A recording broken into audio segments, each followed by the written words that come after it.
अस्सलामु अलैकुम रहमतुल्लाहि व बरकातुहू। सुबहानल्लाह व बिहम्दिही सुबहानल्लाहिल अज़ीम। आखिरी इशरा गुजर रहा है। आप सब से दरख्वास्त है कि आप लोग जो है सुबहानल्लाह व बिहम्दिही सुबहानल्लाहिल अज़ीम पढ़ें और ये इन 10 दिनों जो बाकी दिन रह गए हैं उसमें इबादत पे जोर करें। आगे चलते हैं। उम्मीद है तमाम मुसलमान पाकिस्तानी जहाँ कहीं भी हैं खैर वाफियत से होंगे। रमज़ान करीम। पाकिस्तान तहरीक इंसाफ के लिए खुशखबरियों की जो है लाइन लग चुकी है, लेकिन एक तरफ जो है बहुत बड़ा धमाका भी हुआ है जो कि 6 जजेस का ख़त था। उसके बाद जो जजेस को धमकी आमेज़ जो है ख़त मौसूल हुआ है चीफ जस्टिस ऑफ पाकिस्तान को, उसका मामला चल रहा है। दूसरी तरफ इमरान खान की जो सज़ाएँ मुअत्तल हो रही हैं, इस्लामाबाद हाई कोर्ट के अंदर उनके केस लगे हुए हैं, पहले तोशा खाना फिर साइफर केस, और अब आगे देखते हैं और कौन कौन से केसेस में उनको ज़मानतें हुई। पिछले दिनों उनको जो है बाकी जितने भी 9 मई के जो केसेस थे अदम मौजूदगी की वजह से, और जो जितने भी गवर्नमेंट के प्रोसिक्यूटर हैं उनकी जो है नाकाफ़ी शवाहिद की बिना पे पाकिस्तान तहरीक इंसाफ के जो बानी पीटीआई हैं यानी कि इमरान खान है उनको बरी करार दे दिया गया है। और इसी तरह से अब पाकिस्तान तहरीक इंसाफ की मुश्किलात की और इमरान खान और बुशरा बीबी की मुश्किलात में दिखाई ये देता है कि उनके लिए आसानियाँ हो रही हैं। लेकिन आगे देखते हैं कि क्या होता है। ताइवान के अंदर बहुत ही ज़बरदस्त और शदीद किस्म का ज़िलज़ला आया है, लेकिन शुक्र है कि इतना ज़्यादा कोई नुकसान नहीं हुआ, क्योंकि आपने पता है कि जो चाइना है वो ताइवान के ऊपर हमला करने वाला था। उसकी जंगी मशक़ें चल रही थी कि उनका जो पहले से उसके ऊपर वो जो है उन्होंने एक नकली सा जो महल है वो बनाकर उसके ऊपर हमला करना था। और ये उस टाइमिंग पे उनके मुल्क में ताइवान में ये जो है ज़लज़ला आया है। ये ज़लज़ला कुदरती है या फिर किसी सुपर पावर की तरफ से भेजा गया है, इसके बारे में अभी इतनी इंफॉर्मेशन मंजर आम पर नहीं आई है। लेकिन पाकिस्तान के अंदर जजेस के मामलात में बहुत बड़ा भूचाल आ गया है। ये जो ख़त मौसूल हुए हैं धमकी आमेज़ ख़त जजेस को, ये बहुत ज़्यादा अलार्मिंग बात है और ये बहुत इम्पोर्टेंट बात की जा रही है। पूरा दिन ये बहस छिड़ी हुई थी कि जब वहाँ पर कोई भी चिड़िया पर नहीं मार सकती तो किस तरह से ये लेटर जो है धमकी आमेज़ लेटर और उनको ये मौसूल हुए हैं, और कुछ मवाद भी उसके अंदर से निकला है जो कि बहुत ही अजीब सी बात है। और ये बहुत ही ज़्यादा अजीब व गरीब किस्म की सूरत हाल जो है पेश आ रही है, और ये बहुत ही ज़्यादा ख़तरनाक है। पाकिस्तान की जो इंसाफ की बुनियादें हैं उसको हिला दिया है, और इस किस्म के मामलात हरगिज़ भी नहीं होने चाहिए। काजी फ़ाइज़ ईसा ने आज प्रोसीडिंग की है। उन्होंने जो सो नोटिस लिया था उसके ऊपर उन्होंने आज बहस की है। उन्होंने कहा है कि मैंने तो बहुत ज़बरदस्त किस्म का एक्शन लिया है। पिछले 4 सालों में किसी ने भी फुल कोर्ट को नहीं फॉर्म किया था। हालांकि जो हमला है वो पूरे जुडिशरी के ऊपर हमला है, और मैं उसके सबसे आगे खड़ा रहूँगा और मैं सबसे पहले खड़ा हूँगा। और इस तरह से उन्होंने बयान दिया है। और प्रोसीडिंग्स के अंदर ये कहा गया है कि फुल कोर्ट भी बन सकता है। 7 जो जजेस का जो बेंच बनाया गया है, क्योंकि जजेस की अवेलेबिलिटी नहीं थी शहर के अंदर, इस वजह से 7 जजेस का जो बेंच है उसको बनाया गया है। और अतर मिनल्ला ने आज भी दोबारा से बहुत ज़्यादा ऐसी बातों को सामने लेकर आए हैं जो कि पहले भी उन्होंने कुछ केसेस के अंदर अपना जो है पॉइंट ऑफ व्यू सामने रखा था। और इसी तरह से बाकी जितनी भी उन्होंने जो खुफिया जो बातें हैं जो कि बाकी जजेस खुलकर नहीं बोल रहे, वो सारी कुछ उन्होंने अपनी बातें तो उन्होंने अपनी जो बातें हैं अतर मिनल्ला ने पूरा जो है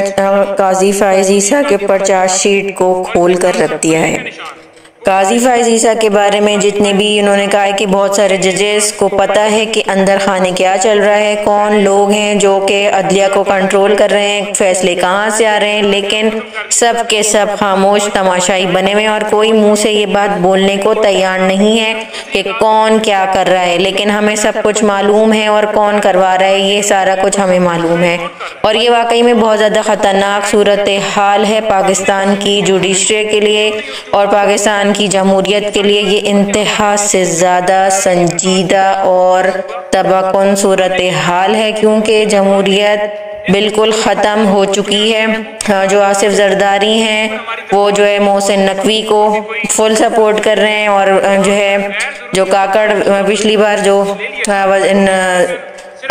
वज़ीर आज़म निगरां वज़ीर आज़म रह चुके हैं उनकी भी फुल सपोर्ट नज़र आ रही है। ये जो सेनेट के इलेक्शंस हो रहे हैं, तो जितने भी लोग हैं जो आलाकार बने रहे हैं पिछले दिनों, और जितनी भी इन्होंने जो काम किए हैं, गैर कानूनी काम किए हैं और किसके कहने पर किसकी ईमा पे काम किए हैं, उन सबको नवाजा जा रहा है, और वो भी सेनेट में। यानी आपको पता है कि सेनेट में जो लोग मुंतखब होते हैं वो 6 साल के लिए मुंतखब होते हैं, और उनका तो पूरा ही पूरा उनको कोई भी टच नहीं कर सकता, और वो फिर अपनी मराद को भी इंजॉय करते हैं। वो पूरा का पूरा जो है ये जो वज़ीर आज़म जो साबिक वज़ीर के जो निगरां वज़ीर आज़म थे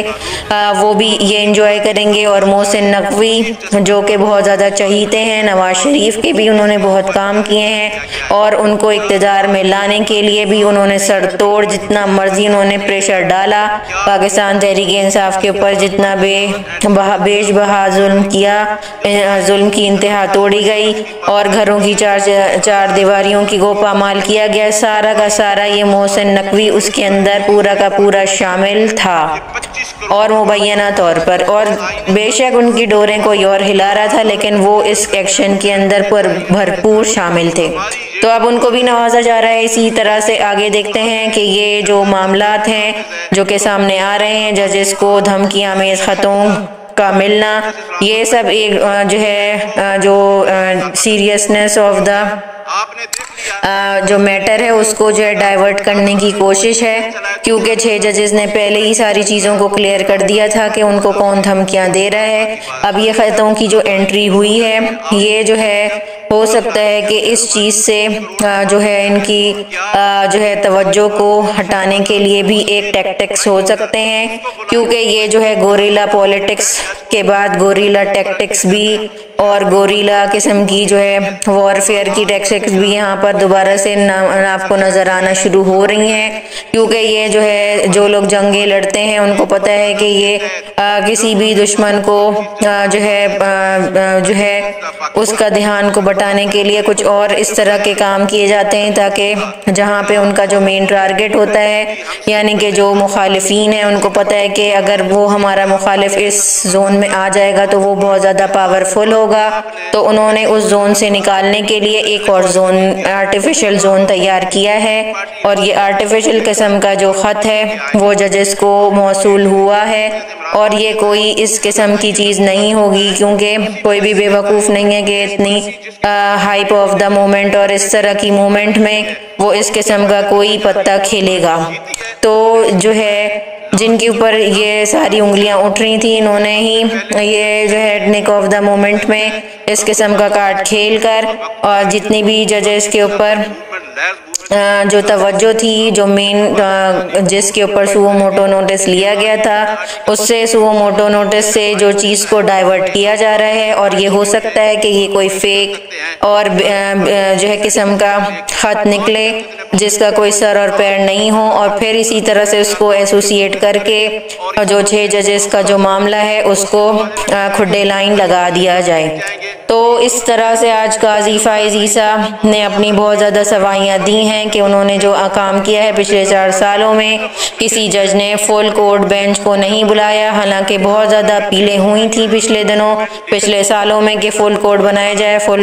जाए। उसी तरह से जितना भी सोशल मीडिया है, डिजिटल मीडिया है, जितने भी टॉक शोज़ हैं, उसके ऊपर ये बहस बहुत ज़्यादा गर्म है, और पाकिस्तान तहरीक इंसाफ के ऊपर जितने भी जो है पेड किस्म के एंकर्स हैं, जिनको जो है कहीं और से उनकी डोरें हिलाई जाती हैं, वो ये बोलते हुए नज़र आ रहे हैं कि पाकिस्तान तहरीक इंसाफ ने पहले तो कभी भी फुल कोर्ट को सपोर्ट नहीं किया, अब उनको क्या तकलीफ़ है कि वो फुल कोर्ट की रट लगाए हुए हैं। बात फुल कोर्ट या हाफ कोर्ट की या 7 बेंच की नहीं है। बात यह है कि जुडिशरी अंडर अटैक है, जुडिशरी इंडिपेंडेंट नहीं रही है, जुडिशरी को जो है फैसले इम्पोज करवाए जा रहे हैं, जुडिशरी को जो जुडिशरी है उसके जजेस हैं उनको कंट्रोल किया जा रहा है, उनकी फैमिलीज को जो है बहुत ज़्यादा हैरेसमेंट की बहुत ज़्यादा उनका सामना है, उनकी फेक वीडियोस बन रही हैं, उनकी पर्सनल वीडियोस बनाई जा रही हैं, उनकी बेडरूम्स की वीडियोस बनाई जा रही हैं जो कि बिल्कुल भी एथिकल और जो है अनएक्सेप्टेबल है। हम लोग कोई जो है नॉन मुस्लिम्स नहीं है कि हमारे लिए ये बहुत ज़्यादा ऐसी बात हो कि हमारे लिए बहुत ज़्यादा एक्सेप्टेबल चीज़ हो। ये हमारे लिए और हमारी इक़्तिदार के लिए भी, हमारी पर्सनल ग्रोथ के लिए भी बहुत ज़्यादा डैमेजिंग चीज़ है और ये कौन प्रमोट कर रहा है इसका अभी तक समझ से बाहर है। और ये पाकिस्तानियों के लिए बहुत ज़्यादा लम्हे फ़िक्रिया है क्योंकि ये भी एक दज्जाली फैक्ट उभरता हुआ सामने आया है पिछले 2 सालों के अंदर, जिसके ऊपर कोई जजेस ने उस वक्त वो मोटो नोटिस नहीं लिया कि जो वज़ीर आज़म की वीडियोस कैसे लीक हो रही हैं, वज़ीर आज़म के ऑफिस के बारे में किस तरह से वीडियो सामने आ रही हैं, और जो सेनेटर थे उनकी बेडरूम की वीडियोस, उनकी पर्सनल वीडियोस उनकी फैमिली को भेजी गई और जो है और उनकी वीडियोस को बनाया गया। पाकिस्तान के अंदर जो ये सूरत हाल सामने आ रही है वो हद से ज़्यादा ही ख़राब है और हम अपनी जनरेशन को जो है बहुत ज़्यादा गलत मैसेज दे रहे हैं। और आज हमारी जितनी भी टॉप लीडरशिप है, जो हमारे पूरे मुल्क के जो गवर्निंग इदारे हैं, ये बहुत ज़्यादा इस किस्म के मामलात को नॉन सीरियस ले रहे हैं क्योंकि अगर आप देखें लोअर लेवल पे तो इससे भी ज़्यादा हैरेसमेंट का माहौल दोबारा से बन सकता है। तो ये हमारे मुल्क के लिए, हमारी पूरी फैमिली के यानी कि फैमिली सिस्टम के लिए बहुत ज़्यादा डैमेजिंग है क्योंकि जो पाकिस्तान के लोग हैं वो जो है इन चीज़ों से ज़्यादा इंस्पायर्ड होते हैं। वो देखते हैं कि हमारा जो है इन चीज़ों के अगर इतनी नेशनल लेवल पे ये चीज़ें हो रही हैं तो अगर आप देखें तो फिर ग्राउंड लेवल्स पे भी ये स्टार्ट हो जाएंगी और ये चीज़ कोई भी जो है इंसान, जी शऊर इंसान इस चीज़ से नहीं बच पाएगा क्योंकि ये ग्रेविटी ऑफ द मोमेंट है। इसके अंदर ये मसला नहीं है कि आज जजेस को ब्लैकमेल किया जा रहा है, मसला ये है कि ये जो इन्होंने टूल यूज़ किया है ये बहुत ज़्यादा ख़तरनाक है। कोई भी इंसान, कोई भी इस तरह का इंसान जो कि एक नॉर्मल इंसान है, उसकी जो फैमिली लाइफ है वो पब्लिक होने के बहुत ज़्यादा अब चांसेस हो चुके हैं। अगर किसी भी बंदे को आपसे कोई ग्रज है, वो किसी न किसी तरह से आपके बेडरूम में पहुंचकर आपकी वीडियोस निकाले और फिर वो आपको ब्लैकमेल करे, पूरी फैमिली को ब्लैकमेल करे और अपने डिज़ायर्ड जो है जो अहदाफ हैं वो पूरे करे। तो ये हमने जो है नेशनल लेवल पे ही अगर हम इस चीज़ को प्रमोट कर रहे हैं तो फिर जो हमारी आम घरेलू लाइफ है या कोई भी और जो डोमेस्टिक लोग हैं यानी कि पाकिस्तान के आम शहरी हैं, वो भी इन चीज़ों को अडॉप्ट कर सकते हैं और फिर ब्लैकमेलिंग का ये जो ना ख़त्म होने वाला सिलसिला है ये इसको कौन रोकेगा। क्योंकि आप एक प्रेसिडेंट जो है सेट कर रहे हैं तो फिर इस चीज़ को हटाना बहुत मुश्किल होता है क्योंकि आपको फॉलो करने वाले लोग बहुत जल्दी बन जाते हैं और आपको अनफॉलो करने वाले लोग बहुत देर में ही जो है उस चीज़ को छोड़ते हैं क्योंकि ये बहुत इजी तरीका है किसी भी चीज़ को मनवाने के लिए। तो फिर जो लोग हैं वो इस किस्म की हरकत से बाज नहीं आएंगे और ये बहुत ज़्यादा पाकिस्तान के लिए डैमेजिंग होगा। इसी तरह से PMLN ने इस बात का इजहार किया है कि अगर पाकिस्तान तहरीक-ए-इंसाफ अपना रवैया बेहतर करे तो हम उनसे डायलॉग के लिए बिल्कुल तैयार हैं। अगर वो नॉन सीरियसनेस को अपनी ख़त्म कर दें तो हम उनसे ज़रूर डायलॉग करेंगे और अपनी पाकिस्तान की मईशत के ऊपर बैठ कर बात करने के लिए भी तैयार हैं, आगे भी मिलकर चलने के लिए तैयार हैं। आप देखें पाकिस्तान तहरीक-ए-इंसाफ कि अगला लाएमल क्या होता है, उनकी स्ट्रेटजी क्या होती है, वो क्या अभी भी जो है बचकाना किस्म की जो उनके अभी मामला चल रहे हैं, उनके जो लॉयर्स और उनका जो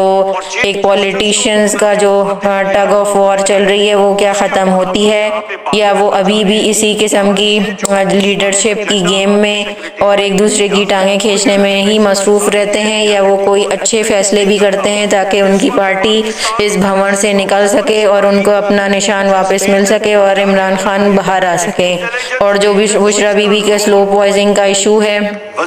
वो भी बहुत ज़्यादा सीरियस इशू है, उसको भी एड्रेस होना चाहिए। और इसी तरह से इमरान खान ने कहा है कि अगर मेरी बीवी को स्लो पॉइजनिंग दी जा रही है तो मैं खामोश नहीं बैठूंगा। तो मुझे अब इजाज़त दें, नेक्स्ट वीडियो तक मुझे इजाज़त दें। जज़ाकल्लाह खैरन कसीरा। अस्सलाम।